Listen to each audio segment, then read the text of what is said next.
My name's Marty Case. I'm with the Springfield Township K-9 Unit. This is my partner Mars. I had him since 2004. He's a cross-trained patrol and narcotics dog, which means he can find bad guys, evidence, and drugs, whatever the need may be. He can do stuff that no person or machine in the world can do. They can't, scientifically, they can't reproduce a machine that can have the smelling sense, the olfactory sense of a dog. They've tried, and they cannot produce anything that is as powerful as a dog's nose when it comes to olfactory senses. Being in the K-9 unit, it's pretty special to me. Growing up on a farm and being around animals all my life, I thought I'd be pretty well suited for it. There's no better partner in the world than an animal.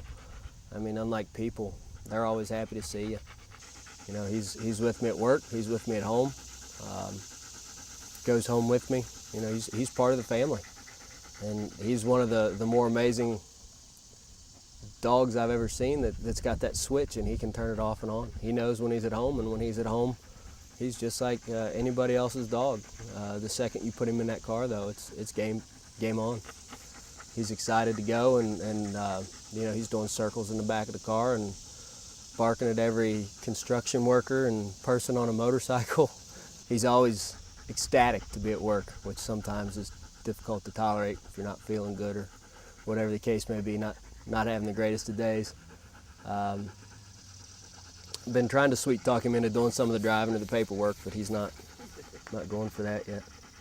The movies will portray it as, you know, here's the bad guy's shirt, or, you know, whatever.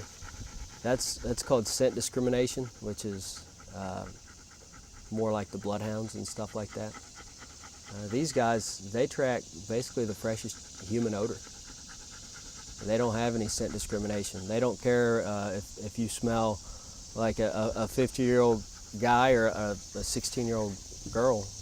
Whatever's freshest is what they're going to follow. Police officers, not just in Springfield Township, but surrounding communities, are out there stopping cars every day.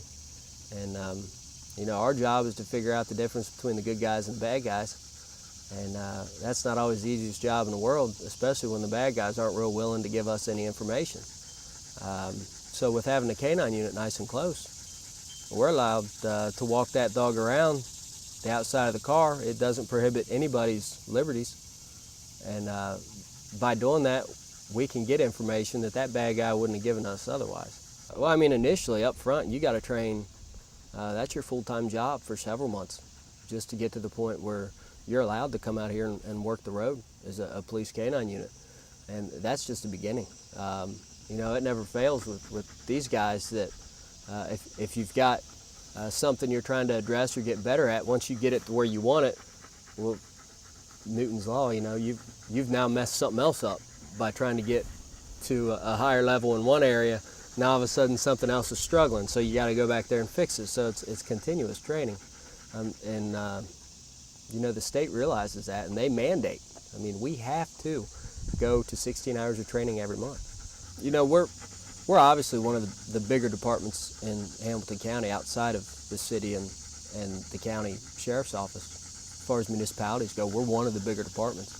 So a lot of the smaller places will look upon us or ask us to use certain resources that they might not have access to or be able to have themselves, and he's one of them. You know, there's outside of the city of Cincinnati and the county sheriff's office, there's not a ton of smaller municipalities around here that have K-9 programs. We're very fortunate in this community to have one, and we've had one for a long, long time. This fall, they're planning on adding another K-9 team, which will be obviously a benefit twofold. You know, you're going to have two dogs to have access to. You're probably going to have a dog available every night of the week.